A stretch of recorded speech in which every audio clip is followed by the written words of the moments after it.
In the beautiful and historic landscape of 15th century England, two noble and powerful families, the famous House of York and the equally formidable House of Lancaster, clashed in a long and bloody feud that became famous across the world as the War of the Roses.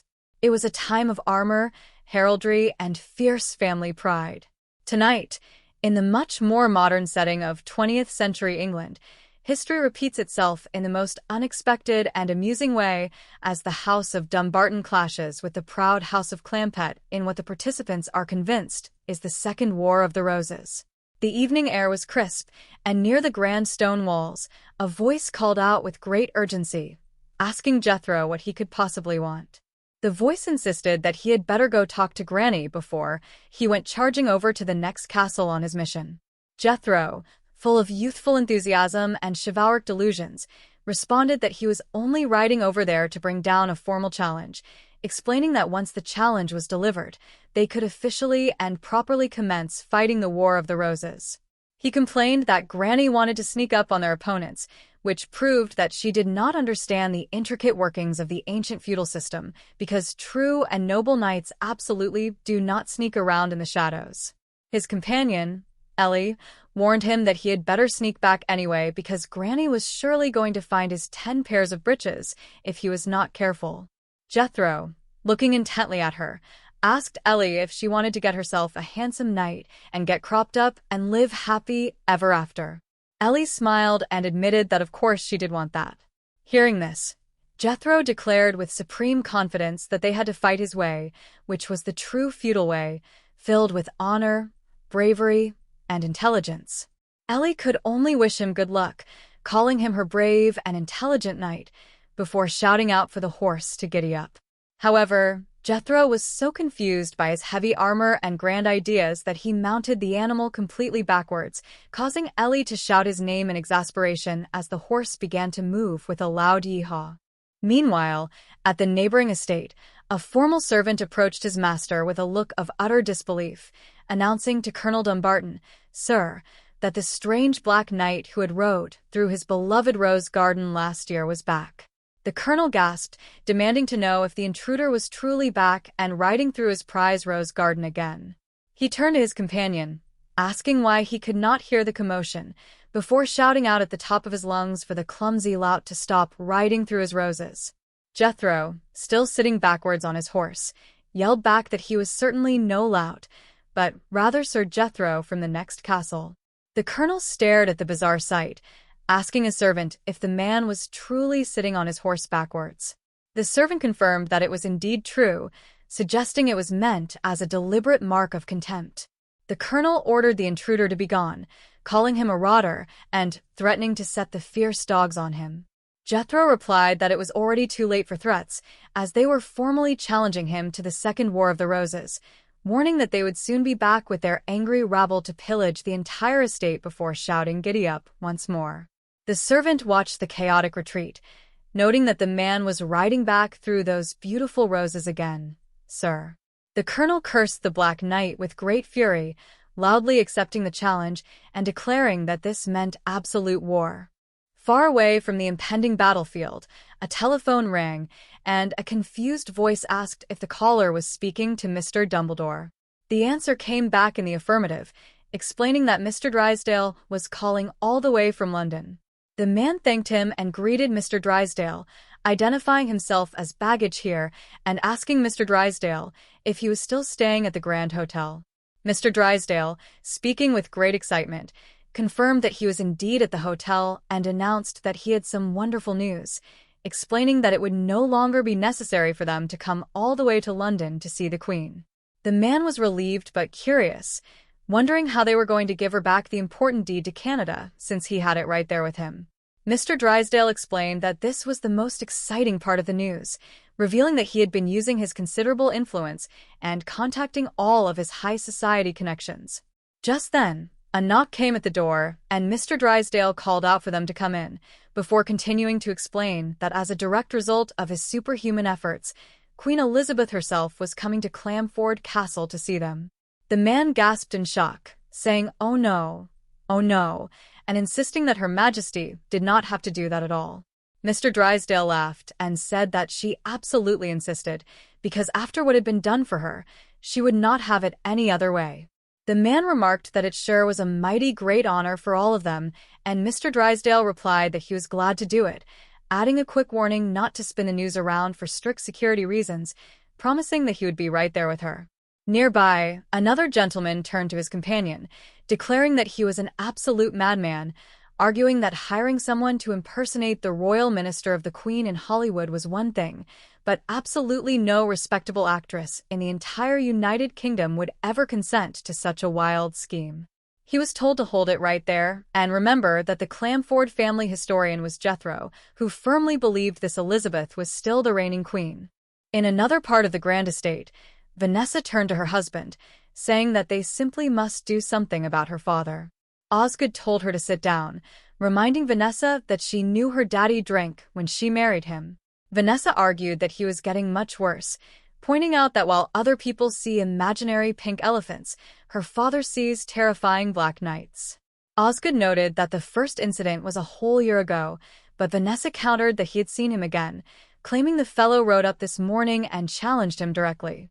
Suddenly, the colonel burst into the room, shouting for everyone to arm themselves and take cover because the War of the Roses might begin at any moment, ordering a grand charge.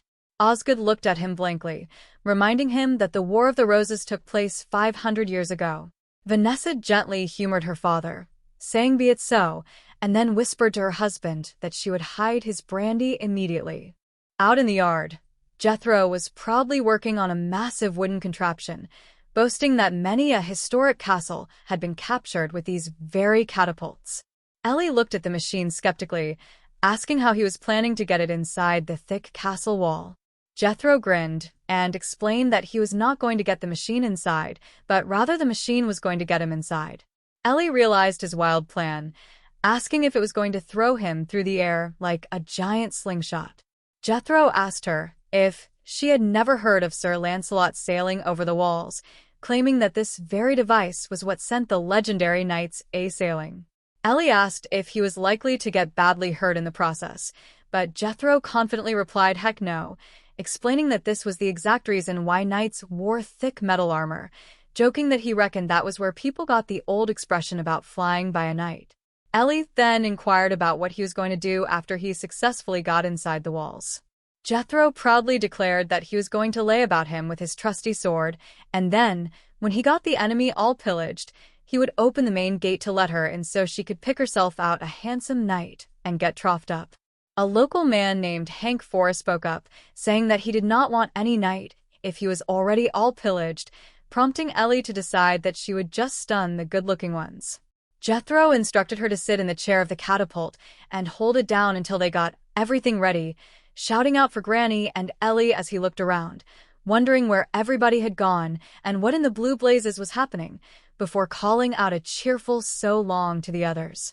Back in the solarium, Osgood was reading the daily newspaper, calling out to Vanessa to look at some genuine excitement, pointing out an article about a fellow in Twickenham who claimed to have seen a rare speckled-breasted chap. The colonel, still lost in his military delusions, paced the room and ordered everyone to prepare to repel immediate attackers because the Black Knight was coming. Osgood, distracted by his reading, asked if the bird was a male or a female chap, to which he admitted the paper did not say. The colonel snapped, telling Osgood to listen to him and calling him a bird-watching pop, loudly declaring that this was real war and reminding them that England expects every single man to do his duty, ordering them to man the battlements. Osgood turned to Vanessa, saying he thought she had hidden the alcohol, and Vanessa confirmed that she did indeed put his brandy away. Osgood sighed, suggesting that it was therefore time to put the old man away instead. Vanessa told him to relax, saying she had a plan to send her father to Scotland to visit their cousin Sandra.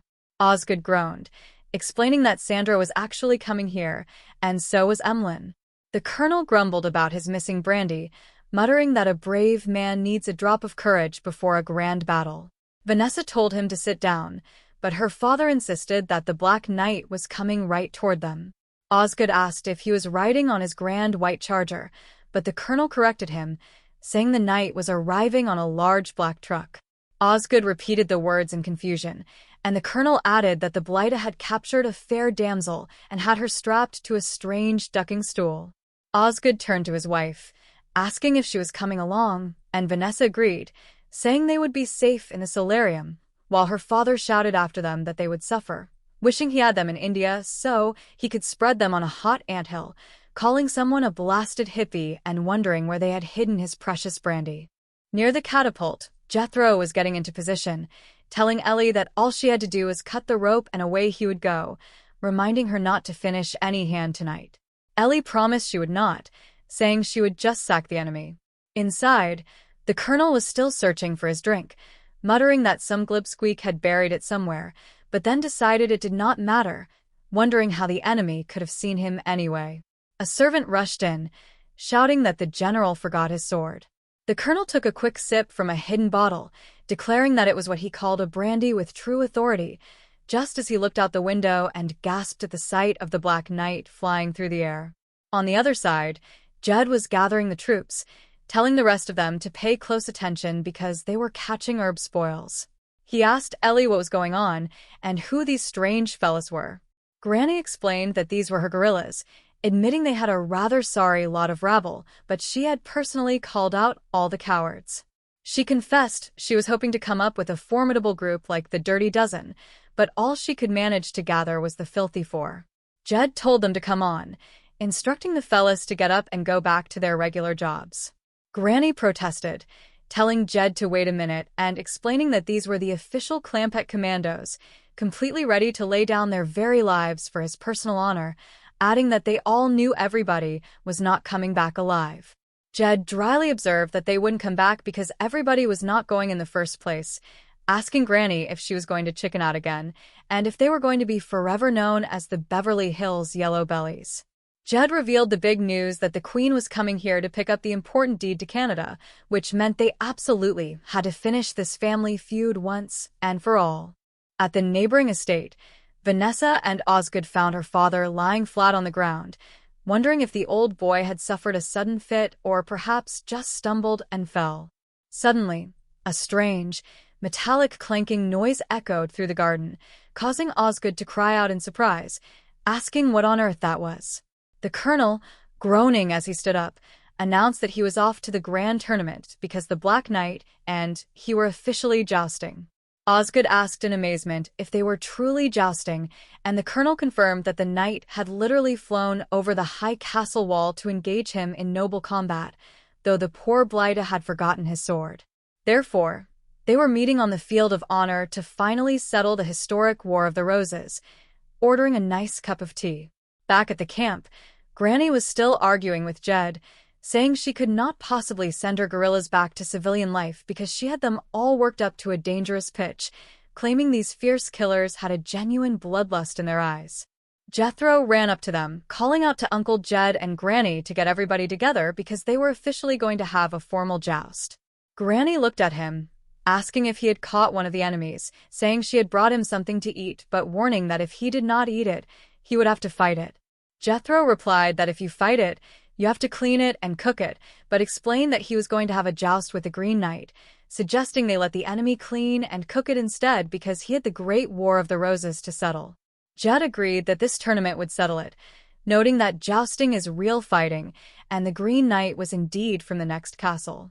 Jed asked how this sudden match had all come about, and Jethro explained that he had shot himself over the wall and landed directly on top of the Green Knight, so now they were going to have a proper joust. Jed asked if this would truly settle the war once and for all, and Jethro confirmed that it was the strict rule of the feudal system.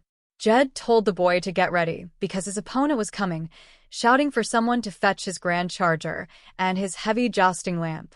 Jethro stepped forward into the clearing, calling out a grand hail to the Green Knight. Granny told him not to waste time cursing him, but to just fight him instead. Vanessa and Osgood watched from a safe distance, with Vanessa asking what that strange green goo mare was doing. Osgood, knowing the colonel's habits all too well, guessed that the old man was merely fortifying himself for the fight with a little liquid courage, and Vanessa sighed, saying that as long as it was only water, it would be fine. A loud voice began to announce the match to the gathered crowd, welcoming the ladies, gentlemen, and the rabble. The announcer declared that in this corner, they had a brave boy from their very own castle, a boy fighting hard to end the long War of the Roses, a boy fighting bravely to save the family name and their very own necks, introducing the ever-popular Black Knight all the way from Bog Tussle, asking the crowd to hear it for him.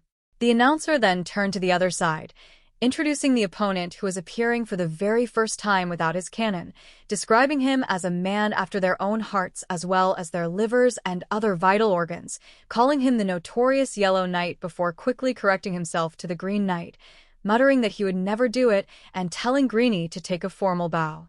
He gave strict instructions to answer below the belt, warning that when you get run through by a sword, you must stay down until the count of 8.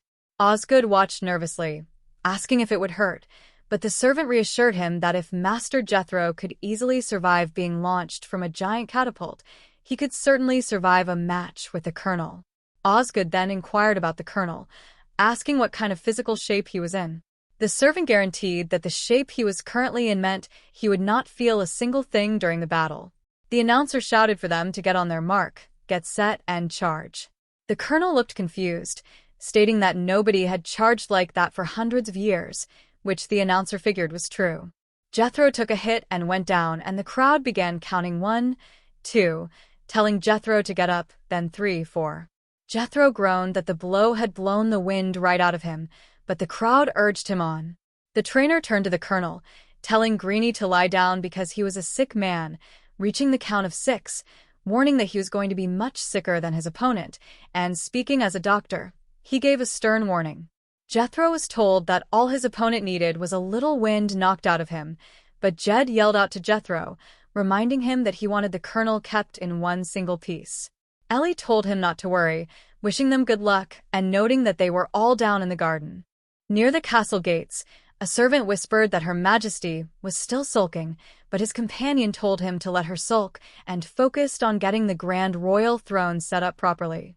The first servant remarked that the elaborate Elizabethan costume made the lady look completely ridiculous, but the other warned Greenie to think about how ridiculous it would make him look if he ended up standing in the long unemployment line. Inside the makeshift tent, the colonel was trapped in his heavy armor, and Jed asked the others how they thought he was doing, admitting that if he did not know any better, he would swear the old man was actively fermenting inside the metal suit. Jethro moved in to claim his prize, but Granny stopped him, telling Jethro that he was absolutely not going to pillage her knight. The colonel groaned from inside the suit that he was in no shape at all, prompting Jethro to offer to get her another knight instead. Jed suggested to Ellie that maybe she had better let Jethro get her a completely different one. The colonel, thoroughly exhausted, muttered that she could have this one too because he was as spoiled as a war, though his servant noted that he was already completely spoiled. Jed ordered someone to get some fresh water to bring him around, and when it was brought, Jed tasted it and remarked that if this was truly water, they absolutely had to find the magical creek it had come from. The servant agreed that it was what you call real water, and when asked if he was absolutely sure, he confirmed it was fine distilled water, noting it was meant for Rennie. Suddenly, a breathless servant rushed into the garden, shouting for Mr. Flavisham and announcing that the Queen had finally arrived.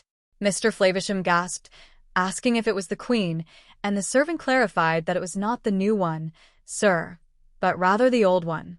Mr. Flavisham repeated in wonder if it was the old Queen, Queen Elizabeth I. Jethro asked him if he had been spending too much time at the cooking sherry, but the servant insisted that he had heard real words coming from the garden tower and had clearly seen Her Majesty. Jethro asked again if it was truly Queen Elizabeth I, and the servant confirmed that she was currently ascending her royal throne. A worried gentleman asked if there was something the matter, and the companion replied not really, sir, admitting that the intense excitement of the day had been a bit too much, potentially, but reiterating that he did indeed see the Queen. The colonel, waking up, asked if he had truly seen her, and when confirmed, he happily stated that he had been expecting her all along because he was going to give her back the official deed to Canada. A local bystander asked what it was all about, mate, but was told to never mind and just pass it on, as Mr. Drysdale had promised there was a quid in it for every single person who kept his mouth shut, urging them to get the show on the road immediately. The announcer stepped forward, calling for ladies and gentlemen to give him their full attention, announcing that Her Gracious Majesty, Queen Elizabeth I, had seen fit to appoint him as her official royal spokesman, inviting all those who had official business with the Queen to step forward. The crowd whispered that this meant Jed. Jed stepped up to the grand throne, addressing her, saying, "Your Majesty, ma'am." First off, he wanted to say that they all felt mighty honored just to get the rare chance to see her, and he wanted to thank her personally for letting them visit her fine and beautiful country.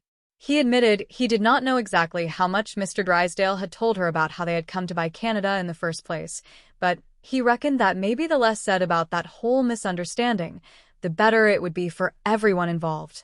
Mr. Drysdale nodded quickly in agreement. Jed continued, saying that anyway, it was a true honor and an absolute pleasure to give it right back to her, presenting the official paper and stating that here was the deed. The royal spokesman stepped forward, declaring that on behalf of Her Majesty, he thanked him sincerely for returning the great land of Canada to the royal crown. Jed smiled warmly, replying that he was very welcome, and she was welcome too. Granny then spoke up, asking if she could say something directly to the Queen, and the spokesman gave her permission to approach the throne and speak her mind. Granny stepped forward, saying, "Your Majesty, ma'am." She just wanted to tell her that the Second War of the Roses was now officially over, and her family had won it fair and square. She added that General Whoop, also known as the Green Knight, would highly appreciate it if she would kindly tell the ordinary folks in London not to laugh and point their fingers at them no more. The spokesman solemnly promised that Her Majesty would so instruct her loyal subjects and declared that their family name had been officially and fully cleared of all past charges. Granny nodded, noting that it was good thinking on her part. Jethro then stepped forward, asking if he could please ask a boon of the crown, and Mr. Drysdale sighed, telling him it was all right and instructing him to step forward. Jethro knelt before the throne, saying, "Your Majesty, ma'am, I am Sir Jethro de Bodine, except for the fact that I have never been officially dubbed a true knight by a monarch," asking her if she would formally dub him now. The spokesman commanded him to kneel. Just then, Vanessa and Osgood walked into the garden, with Osgood asking if anyone had seen the Countess, only to stop dead in his tracks as he witnessed the surreal sight of the Black Knight being formally drubbed by Queen Elizabeth I. Vanessa sighed, telling him to come off it, suggesting that he had better get her father home immediately because everyone knew he drinks, you know. The crowd watched in happy silence as the grand ceremony concluded, marking the beautiful and peaceful conclusion to their wild weekend adventure, and thus ends the remarkable Second War of the Roses with a cheerful goodbye to all.